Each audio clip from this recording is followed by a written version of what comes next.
The lights of Good Morning America shimmered like polished glass, flawless, inviting, the illusion of calm.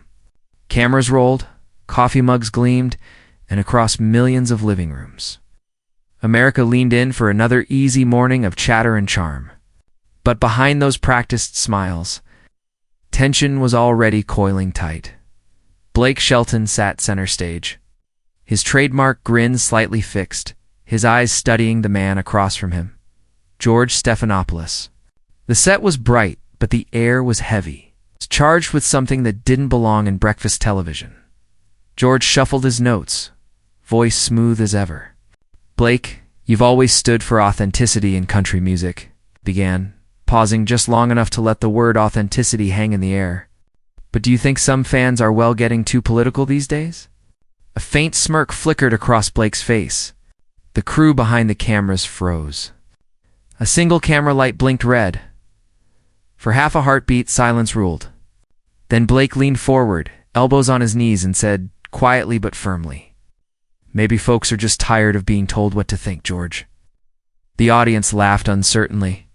George tried to smile.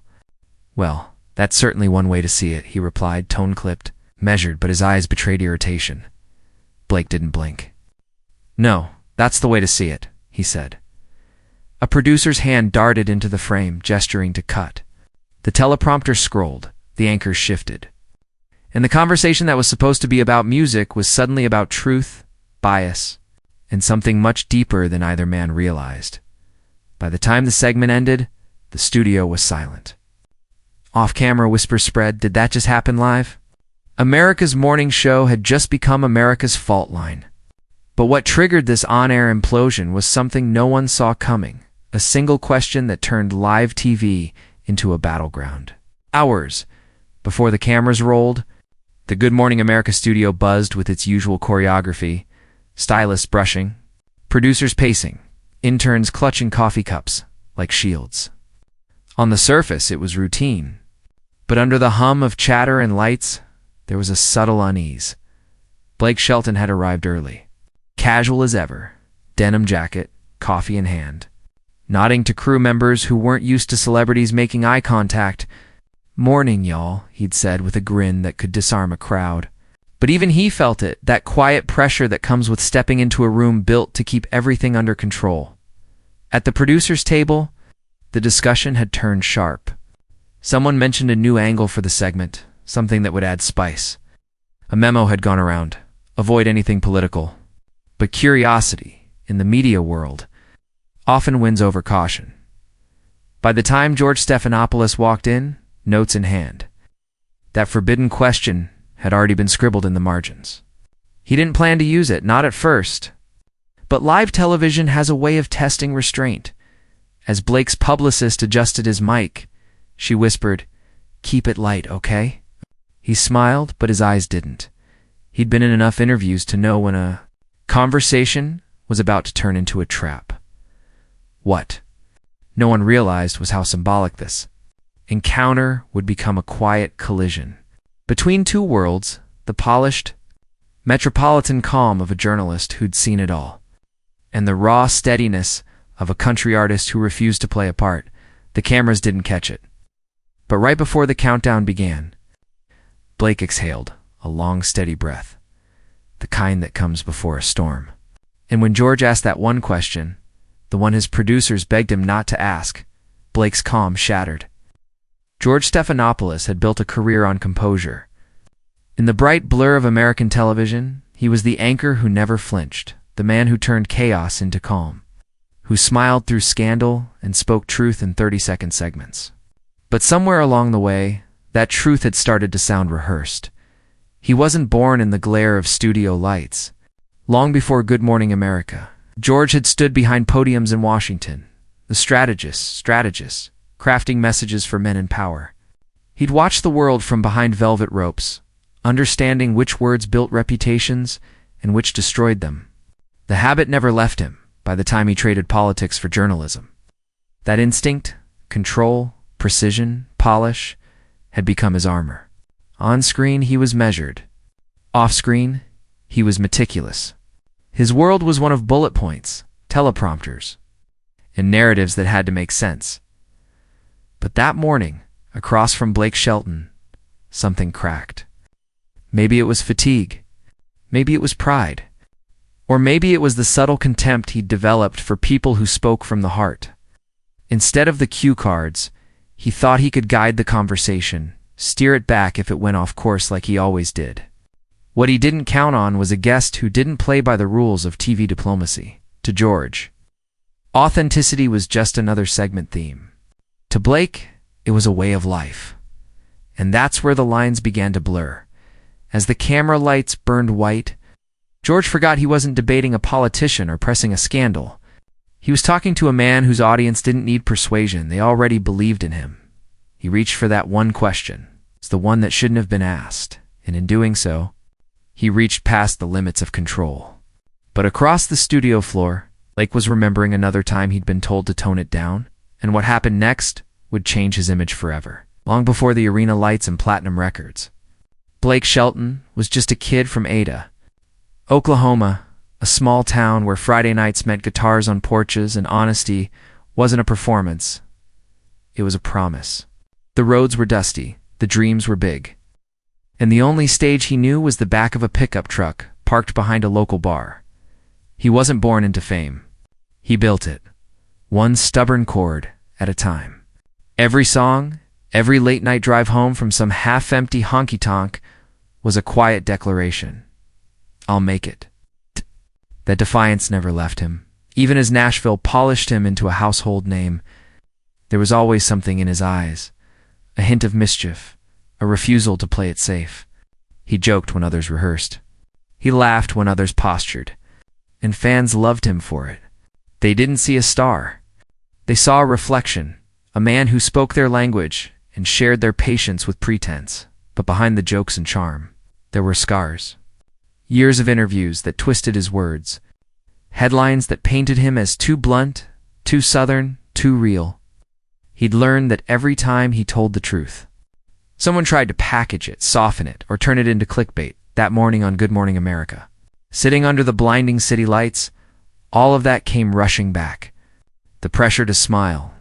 The unspoken rule to keep things light, safe, agreeable. It was the same voice that had followed him his whole career. Tone it down. Blake, don't make it complicated, but he couldn't. Not anymore. Because for Blake, truth wasn't a slogan. It was the only thing he had ever owned outright. So when George's question crossed the line, Blake didn't just hear criticism. He heard every insult ever thrown at the people he came from. The studio was glowing under the bright Manhattan lights, calm on the outside, but taut with invisible tension. The countdown began. 3, 2, 1. The red light above camera 3 blinked on. Suddenly, every breath, every blink, every smile mattered. George Stephanopoulos leaned forward, papers neatly stacked in his hands. The conversation began as expected, a few light jokes about tour life. Blake's new single, a funny story about the voice. The kind of easy, forgettable chatter that fills millions of living rooms. Then, mid-laughter, George glanced down at his notes. His thumb tapped a line that wasn't supposed to be there, the question from the morning meeting. The one marked with a discreet red underline. The one he'd promised his producer he wouldn't ask. Blake, he said, tone still smooth, almost casual. You've talked a lot about your fans, real hardworking people from small towns. But do you ever worry that country music's gotten a little too political these days? The air shifted. The laughter stopped. Blake blinked once, then twice. His jaw tightened. The studio's hum dropping into silence so deep you could hear a pen click in the control room. He leaned forward, eyes steady. Maybe folks are just tired of being told what to think, George. A nervous laugh flickered from the co-host beside them, but it died in the air. George smiled, a shade too tight. Well, that's one way to put it. Blake didn't let go. No, he said, voice low, steady, unflinching. That's the way to put it. Behind the cameras, a producer mouthed, "Cut." But it was too late. The clip was already live. Already echoing through living rooms across America. In that moment, the script was gone. The illusion of control shattered, and then, as producers gestured frantically off camera, Blake leaned forward and dropped the line that would send shockwaves across America. For a heartbeat, the studio felt suspended in time. The air barely moved. Every eye fixed on Blake. He could have let it go, could have laughed it off like most guests do, and pivoted back to the safe script. But something in him refused. He straightened in his chair. Voice steady, but edged with the kind of calm that warns of a coming storm. "You know, George," he said, "people at home don't wake up thinking about politics first. They wake up thinking about feeding their kids, getting to work, doing right by folks. Maybe that's why they don't trust this show as much as they used to." The room froze. The words landed like a guitar chord struck to hard draw, resonant, impossible to ignore. George blinked, momentarily speechless. On his cue card, the next line blurred. He forced a polite laugh, but it rang hollow.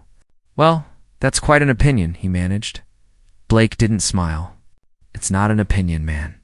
It's life." A camera operator's headset crackled. In the control booth, someone whispered, "We're still live." And then Blake delivered the line that would loop endlessly across social media. "If telling the truth gets you kicked off morning TV, then maybe morning TV's the problem." A gasp rippled through the set. The co-host's hand flew to her mouth. For the first time in years, George Stephanopoulos had no words. Blake rose, unclipped his mic, and set it gently on the coffee table. "Y'all have a good morning?" he said with a half-smile. He walked off the set, not storming, not raging, just leaving, calm, certain. The kind of exit that speaks louder than any argument. The applause didn't come from the audience. It came from the silence itself. But the real explosion wasn't in the studio, it was online. Within minutes, the clip was everywhere. The moment Blake stood up and walked off the Good Morning America set was replayed, remixed, and reshared across every corner of the internet. The rawness of it, no shouting, no theatrics.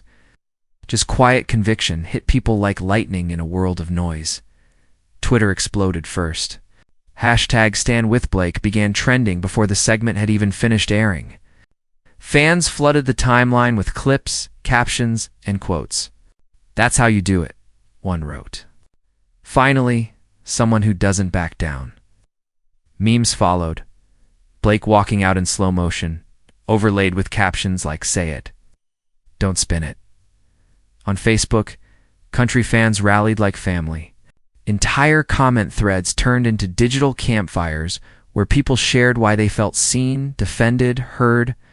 "He spoke for all of us." One woman posted under a clip with 2 million views. "We've been waiting for someone to say it plain." But not everyone was cheering. Media insiders called it a reckless stunt. Op-eds accused him of disrespecting journalism. George's defenders argued he'd only asked a fair question. The clash spilled into podcasts, late-night monologues, and morning radio debates. For 24 hours, America wasn't just watching a celebrity spat, it was witnessing a cultural line being redrawn. One side saw a truth-teller taking on an establishment machine. The other saw another entertainer grandstanding for clicks. Through it all, Blake said nothing. No tweets, no interviews, no statements. Just silence, which somehow spoke even louder than the moment itself. By nightfall, the video had crossed 10 million views. Hashtags collided, arguments raged, but underneath it all, one truth lingered. People weren't talking about the show anymore. They were talking about what it meant. But in the middle of the chaos, Blake made a move no one expected. While the internet roared, Blake Shelton stayed silent. No posts, no press statements, no interviews. For a full day, the man at the center of America's loudest conversation said absolutely nothing, and that silence spoke volumes. Then, late the next evening, a simple video appeared on his official account. No studio lighting, no publicist polish. Just Blake, sitting on his porch in Oklahoma, the sun sinking behind him. He looked tired, but steady. "Real. I've been seeing the headlines," he began, voice calm, almost gentle. "I don't have beef with anybody. I just think the truth doesn't need makeup to be heard."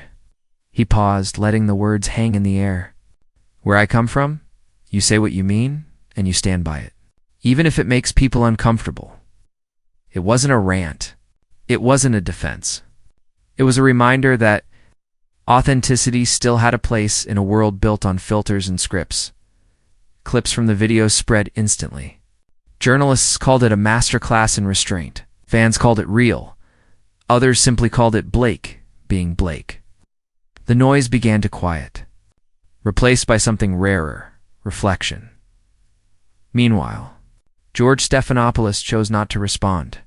His network issued a brief statement, polished and professional, but cold. The contrast couldn't have been clearer. One man spoke from a porch, the other from a teleprompter, and somewhere between those two worlds. People started asking a bigger question, not about who was right, but about what it means to speak your truth in a time when every word is edited, packaged, and sold. By the week's end, the story had shifted from scandal to symbol. Dignity had outlasted drama.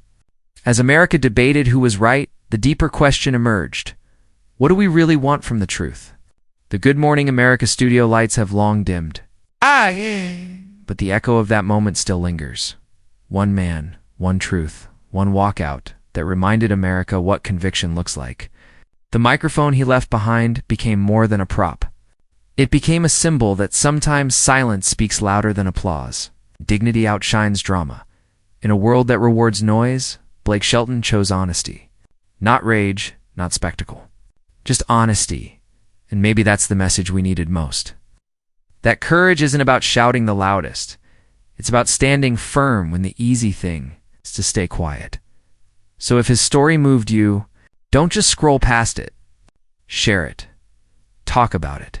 Live it. Because truth, once spoken with heart, doesn't fade. It echoes. Drop a comment below. Tell us your story.